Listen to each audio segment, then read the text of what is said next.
Pour transformer ce wagon en scène de théâtre, il suffit d'à peine 1 heure.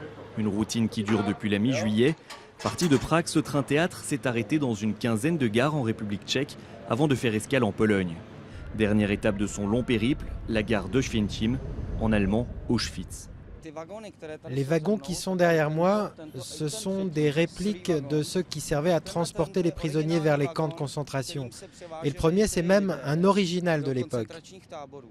Avant de monter sur scène, la troupe se rend au musée d'Auschwitz-Birkenau pour que chacun puisse voir de ses propres yeux l'endroit où plus d'1 million de juifs ont été exterminés par les nazis durant la Seconde Guerre mondiale. J'espère que j'arriverai à chanter ce soir. Pendant toute la journée, j'étais déjà très émue, alors jouer cette pièce à Auschwitz, à l'endroit même de l'Holocauste, ça va être poignant. Inspirée de 2 histoires vraies, la prière pour Katerina Horowitzowa raconte la déportation d'un groupe de riches commerçants américains et d'une danseuse juive. À bord du train, les nazis les dépouillent progressivement de tout leur argent contre une promesse de liberté toujours moins crédible.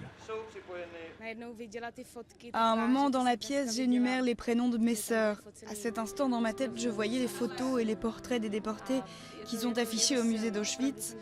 C'était une émotion indescriptible. La pièce atteint son paroxysme lorsque les déportés sont priés de se déshabiller avant d'entrer dans la chambre à gaz. Un nazi oblige alors Katerina à danser nue pour lui. Cette dernière se rebelle, saisit l'arme de son geôlier et le tue. C'est le clap de fin. La soixantaine de spectateurs applaudit longuement les acteurs pour qui cette tournée est désormais terminée. Le train-théâtre, quant à lui, devrait circuler à l'avenir avec un nouveau répertoire, peut-être un peu moins lourd à porter.